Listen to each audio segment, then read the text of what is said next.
Mesdames et messieurs, bonsoir et bienvenue dans ce journal d'essai week-end. C'est samedi 17 juillet 2021. Avant toute chose, place au sommaire. Après Accra, où il est allé honorer la zone de libre-échange en Afrique dans le cadre de l'intégration régionale, le président de la République est arrivé hier soir à Conakry. Ce samedi, il a eu un tête-à-tête avec son homologue Alpha Condé.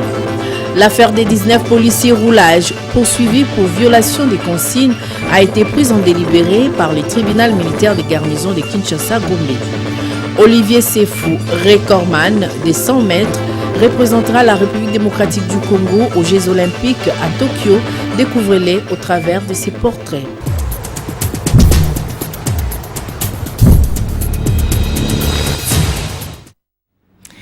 Une page magazine est prévue à la fin de ce journal du ministère des Transports et Voies des Communications. Mesdames et messieurs, bienvenue dans ce journal. Après un bref séjour à Accra dans le cadre des activités de la zone africaine des libre-échanges continentale africaine, le chef de l'État, Félix-Antoine Tshisekedi Tshilombo, est arrivé en fin de journée ce vendredi à Conakry, capitale de la République de Guinée. C'est un reportage signé par la presse présidentielle. Première visite de travail et d'amitié du président de la République démocratique du Congo et président de l'Union africaine en République de Guinée. T-shirt à l'effigie du président Félix Tshisekedi. Très mobilisée, la communauté congolaise vivant à Conakry était déjà présente depuis 16 heures locales à l'aéroport de Conakry-Bessia pour attendre leur président. Malgré les caprices de la météo et la forte pluie qui tombait sur Conakry. À l'aéroport international de Conakry-Bessia, le président Félix-Antoine Tshisekedi Tshilombo est accueilli par le premier ministre chef du gouvernement Ibrahim Kassori Fofana ainsi que les délégations officielles guinéennes et congolaises. Au pavillon présidentiel de Bessia, le président en exercice de l'Union africaine a échangé pendant une dizaine de minutes avec le chef du gouvernement guinéen avant de se rendre à son lieu de résidence, un grand hôtel de Conakry. Par ce déplacement, le président de la République démocratique du Congo et président de l'Union africaine est venu répondre à l'invitation de son homologue guinéen, le professeur Alpha Condé. Visite qui entre dans le cadre du renforcement des liens d'amitié et de fraternité existants entre la République démocratique du Congo et la République de Guinée. Félix Tshisekedi est le deuxième président congolais à frôler les sols guinéens après le président Mobutu Sese Seko dans les années 80. Arrivé dans la soirée du jeudi 15 juillet à Accra, capitale de la République du Ghana, le président de la République et président en exercice de l'Union africaine, Félix-Antoine Tshisekedi Tshilombo, a pris part le vendredi 16 juillet à une grande cérémonie africaine en honneur de M. Issoufou Mahamadou, ancien président du Niger et champion de la zone de libre-échange continentale africaine, organisée au bâtiment du secrétariat de la dite organisation. Encore une fois, la presse présidentielle. Ils sont le premier à poster aux côtés du buste qu'ils ont inauguré quelques minutes plus tôt en l'honneur de l'ancien président nigérien Mahamadou Issoufou, champion de la ZLECAf. Félix-Antoine Tshisekedi Tshilombo et ses pairs du Ghana, du Togo, du Niger et du Burkina Faso ont à travers ce geste rendu les hommages de toute l'Afrique à ce digne fils qui a cru et disposé de son énergie pour la matérialisation d'une zone de libre-échange continentale africaine.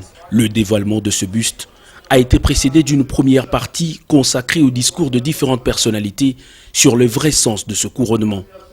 L'un après l'autre, le secrétaire exécutif de la ZLECAf et le président de la Banque africaine d'import-export, Afreximbank, partenaire de l'Union africaine, ont retracé les péripéties qui ont entouré la mise en place de ce marché commun intra-africain. Une réalisation qui, selon le président Nana Akufo-Addo, vient donner à l'Afrique un arsenal d'outils pour son développement.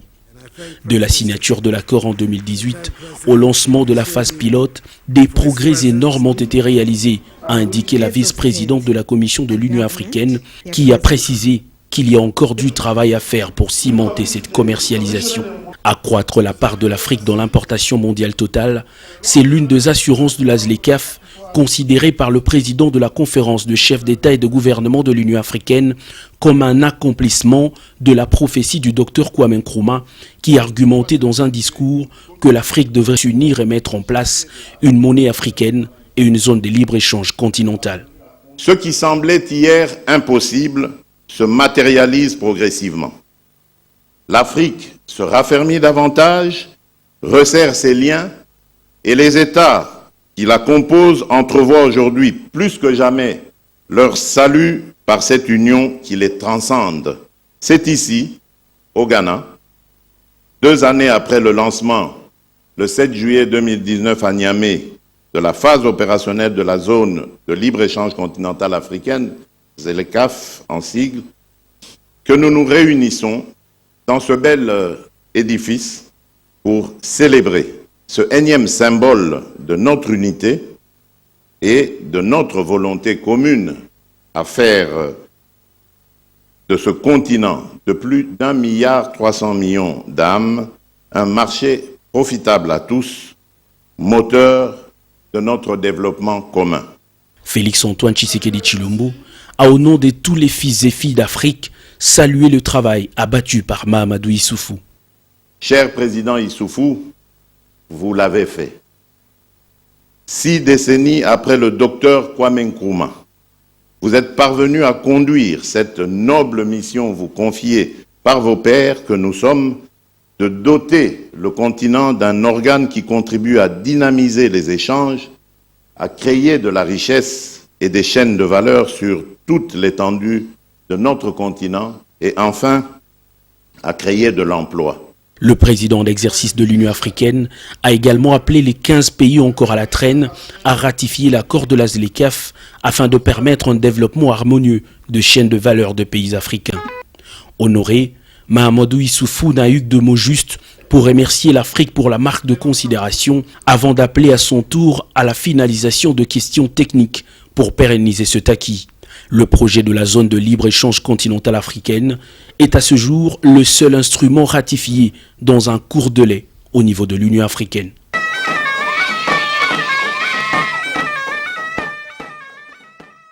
Quittons Accra pour Kinshasa, où le gouvernement de la République s'est réuni autour du Premier ministre Samalou Kondé en Conseil des ministres le vendredi 16 juillet 2021. Plusieurs points ont été abordés, à savoir la décision du Fonds monétaire international sur la République démocratique du Congo, la situation de la COVID-19 et les suspensions des mandataires de l'État. Suivez un extrait du compte rendu sélectionné pour vous par Papi Katassi.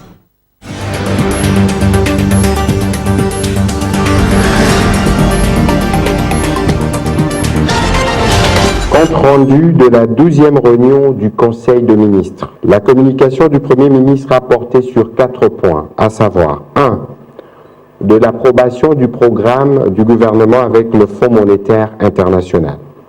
Dans sa communication, le Premier ministre chef du gouvernement a officiellement annoncé aux membres de son équipe l'approbation par le Conseil d'administration du Fonds monétaire international de l'accord triennal au titre de la facilité élargie de crédit de 1,52 milliard de dollars américains. Cet accord permet le décaissement immédiat d'environ 216,9 millions de dollars américains pour renforcer les réserves internationales. Cette enveloppe financière soutiendra un programme de réformes structurelles ambitieux visant à promouvoir une croissance économique durable en intensifiant la mobilisation des recettes intérieures, améliorant la gouvernance et renforçant la politique monétaire.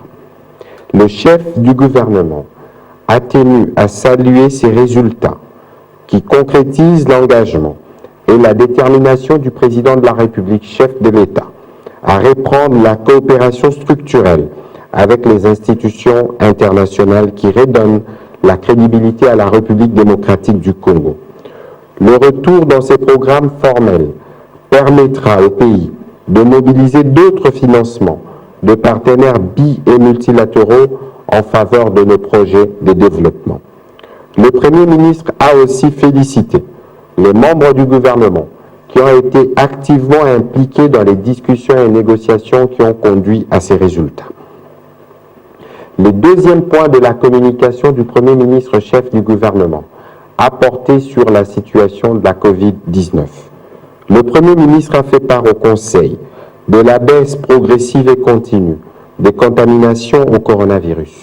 Cette tendance à la baisse prouve l'efficacité des mesures qui ont été prises par le président de la République. Elles seront à nouveau renouvelées pour une période de 15 jours en attendant l'évaluation du comité technique de riposte. 3. Des mesures conservatoires contre certains mandataires publics.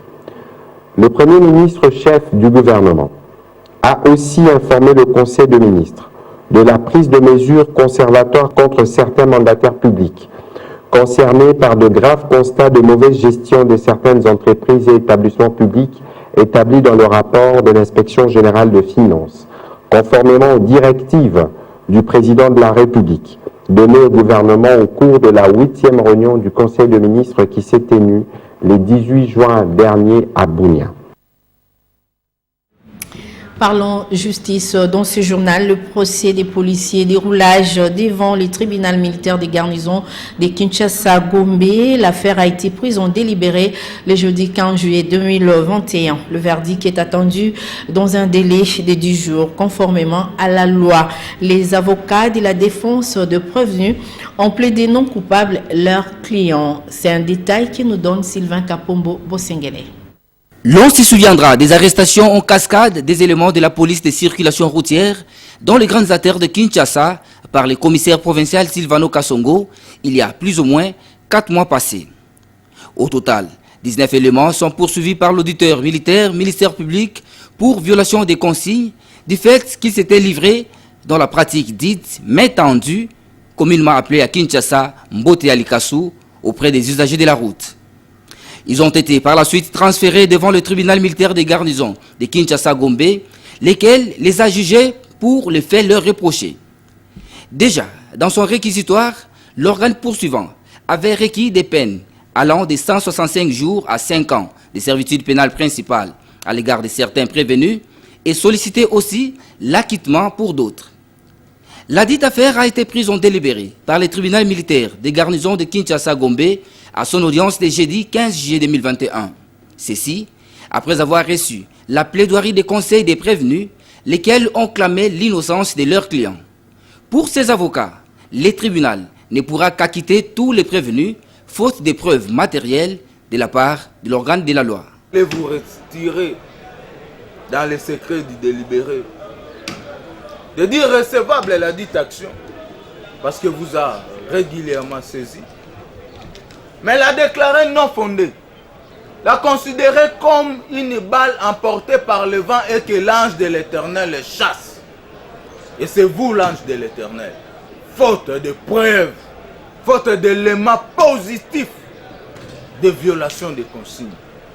Donc vous allez pirement ou simplement acquitter les ci-devant prévenus. Ces vaillants policiers. Chacun des prévenus a dans son dernier mot sollicité du tribunal son acquittement en vue de continuer à servir la nation sous le soleil.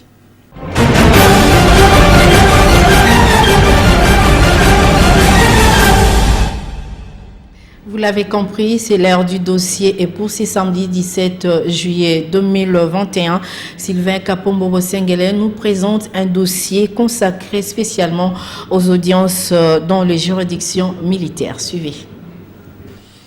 La justice militaire RD congolaise remplit correctement son devoir, celui de juger et rendre une justice équitable.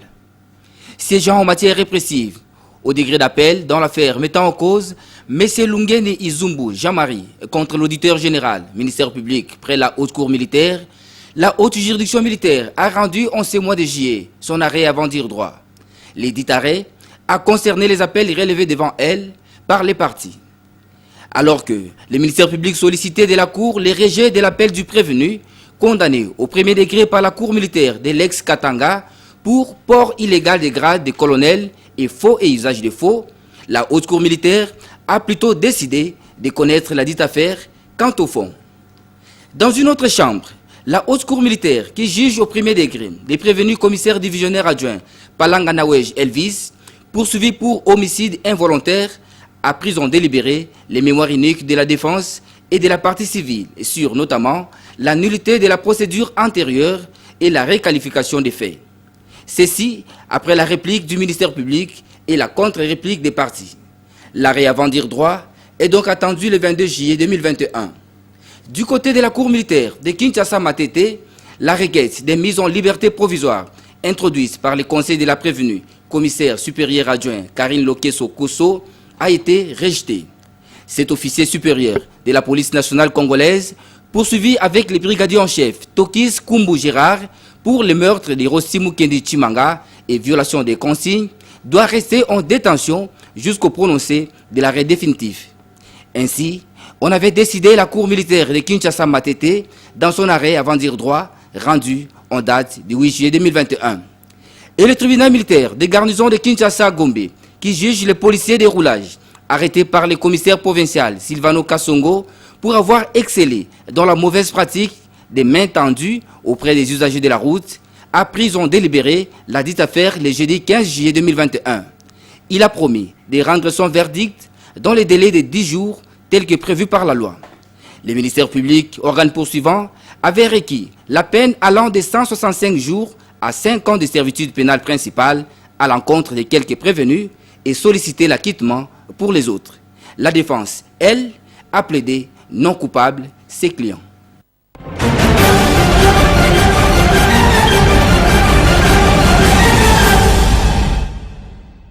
Autre chose à présent, décédé à Kinshasa des suites d'une maladie le 15 juin 2021, Jackie Chako Diala, appelée Maman Chako, artiste comédienne, a été enterrée ce samedi 17 juillet 2021 après les hommages dignes lui rendus par sa famille professionnelle et la nation. Suivons à présent les témoignages de ses collègues artistes recueillis pour vous par Hugues Moussangilaï, Papi Katassi et Gumawisi. Toujours de ces valeurs qui furent les siennes et dont nous avons été témoins, notamment la justice, l'amour du travail,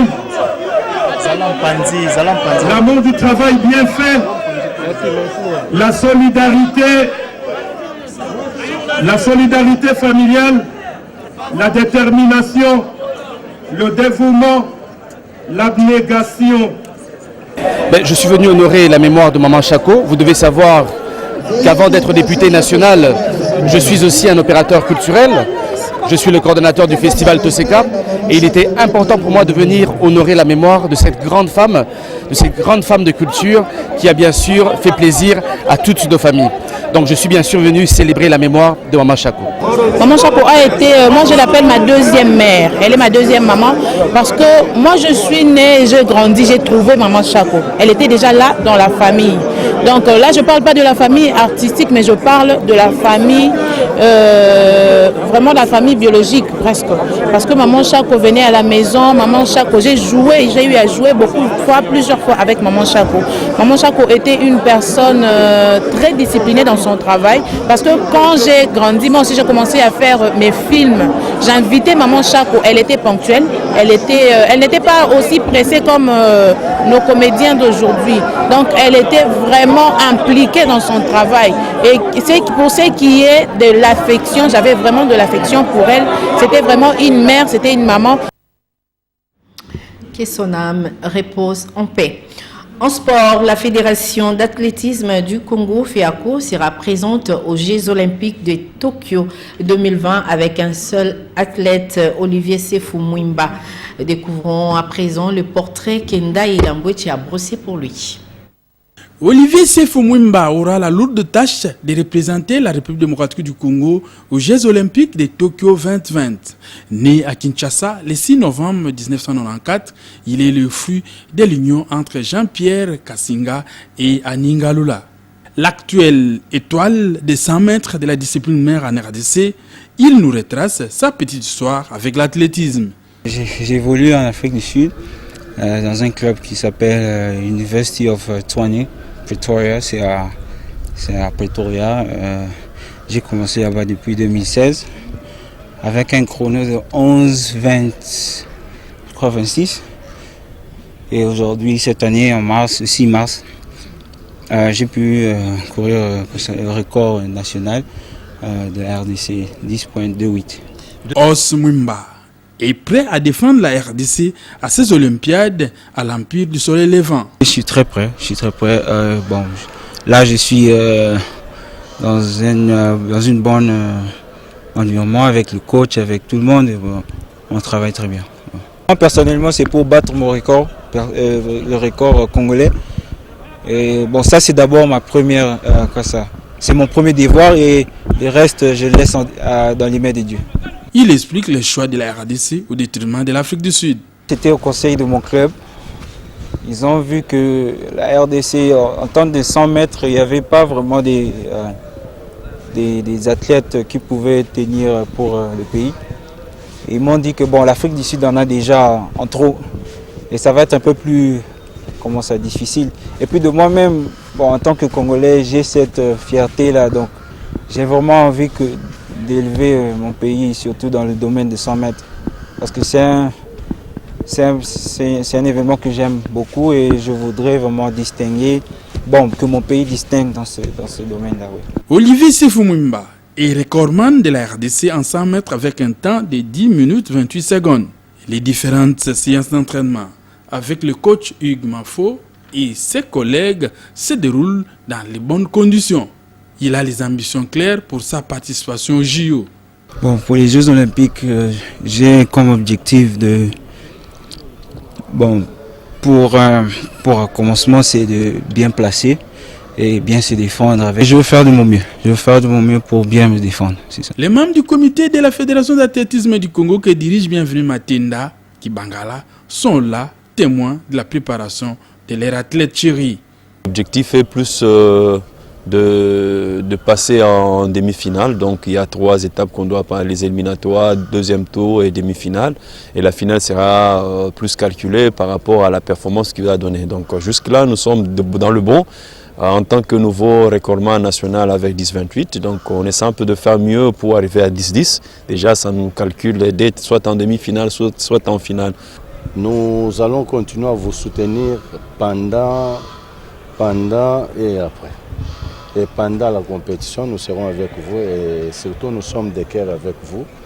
Olivier Sefou Mwimba souhaite un accompagnement des autorités politico-sportives de la RDC. Encourager les athlètes, bien préparer des grandes compétitions, les amener dans des compétitions là où ils peuvent se mettre égal avec des grands athlètes en Afrique, en Europe, en Amérique. Ouais. Et aussi en termes d'organisation aussi, je voudrais que ça s'améliore aussi, que les athlètes se sentent un peu à l'aise et qu'ils puissent seulement être concentrés dans leur performance et pas d'autres trucs sociaux. Bon vent à Olivier Sefou Mwimba pour la suite de sa carrière en athlétisme et surtout aux Jeux Olympiques Tokyo 2020. Comme promis au début de ce journal, le ministre national du Transport, Voies des Communications et du Désenclavement, Chérubin Okende Senga, ne relâche pas. Il s'active à apporter des solutions aux préoccupations exprimées par les Congolais dans son secteur. Voici un aperçu de ce qu'a été la série des activités organisées par le ministre des Transports dans ces grands formats.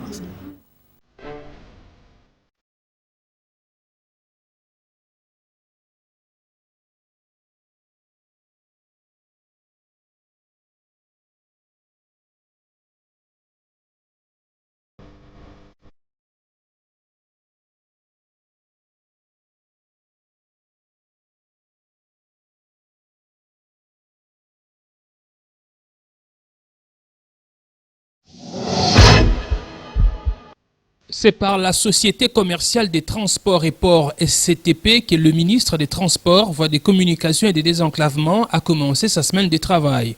Avec à ses côtés le conseiller spécial du chef de l'État en matière d'investissement Jean-Claude Kabongo, Chérubin Okende Senga est allé palper du doigt la situation de l'ex-Onatra.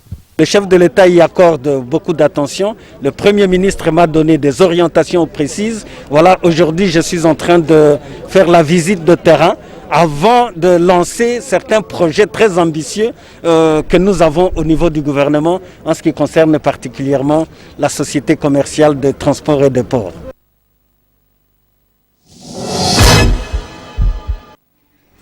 En présence des chefs d'État du Burundi, Évariste Ndayishimiye, et de la RDC, Félix-Antoine Tshisekedi, le ministre des Transports, Chérubin Okende, a signé, avec le ministre burundais des Affaires étrangères et de la coopération au développement, un mémorandum d'entente pour le développement de la ligne ferroviaire Uvinza-Musongati-Gitega-Bujumbura-Uvira-Kindu dans le cadre du projet des chemins de fer qui va se connecter à la voie ferroviaire existante de Dar es Salaam Uvinza en Tanzanie. Ce réseau transversal est un pas de géant dans les désenclavements de plusieurs provinces congolaises. De la Tanzanie en RDC en passant par le Burundi, le chemin de fer passera par Uvira, Kalehe, Walikale et Kindu avec ouverture vers Kisangani par Ubuntu.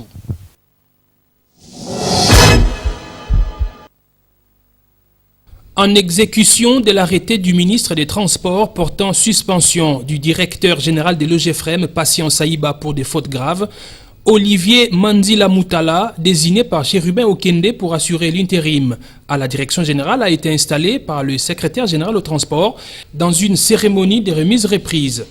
L'absence non justifiée du DG suspendu a été constatée dans un procès verbal. Nommé le 4 juillet dernier par le président de la République en qualité de directeur général de la RVA, Alphonse Chungu a été présenté au ministre des Transports, Voies des Communications et des Désenclavements, ainsi qu'aux prestataires et opérateurs de l'aéronautique en RDC. Nous avons ensemble beaucoup de défis à relever, beaucoup. De mon point de vue, je considère la RVA comme étant un maillon important pour nous permettre de relever ces défis. Le caucus des parlementaires du Bazouélé a échangé avec le ministre des Transports sur le désenclavement de cette province qui passe notamment par la réhabilitation des aéroports et des routes reliant le chef-lieu Bouta aux autres entités de production. À son tour, l'ambassadeur de la République populaire de Chine, Zhu Jing, a conféré avec Chérubin Okende sur la coopération entre les deux pays dans le secteur des transports. Le même jour, le ministre des Transports, Voies de Communication et des Désenclavements a lancé les travaux préparatoires des prévisions budgétaires exercice 2022. La présente communication consiste à imprimer une orientation générale sur les cadres légaux et réglementaires de nos travaux. L'Agence nationale des motocyclistes du Congo, l'EWEWA, est venue solliciter l'accompagnement du ministre des Transports. Bien avant sa participation à la 11e réunion du Conseil des ministres, Chérubin Okende a parlé des enclavements du Sankourou avec l'élu de cette province, Emery Okunji. Le désenclavement, il en a aussi été question lors de l'entretien qu'a eu le ministre Chérubin Okende avec le gouverneur du Sud Kivu, Teungwa Bidje. Un accent a été mis sur l'aéroport de Kavumu. 25 ministres africains des Transports sont attendus à Kinshasa à partir du 28 juillet prochain pour la 8e session du Bureau des ministres de l'Organisation maritime de l'Afrique de l'Ouest et du Centre au Maroc et pour la 15e Assemblée générale de cette organisation panafricaine. En sa qualité de président en exercice de l'OMAOC, Chérubin Okende Senga a visité les experts nationaux et internationaux installés dans son cabinet pour préparer ses assises placées sous le haut patronage du président de la RDC et président de l'Union africaine, Félix-Antoine Tshisekedi Tshilombo.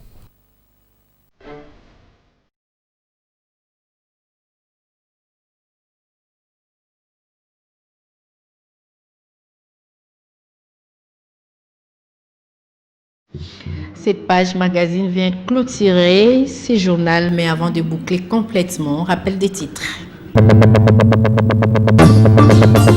Après Accra, où il est allé honorer la zone de libre-échange en Afrique dans le cadre de l'intégration régionale, le président de la République est arrivé hier soir à Conakry. Ce samedi, il a eu un tête-à-tête avec son homologue Alpha Condé. L'affaire des 19 policiers roulage poursuivis pour violation des consignes a été prise en délibéré par le tribunal militaire de garnison de Kinshasa-Gombe. Olivier Sefou, recordman de 100 mètres, représentera la République démocratique du Congo aux Jeux olympiques à Tokyo. Découvrez-les au travers de ses portraits.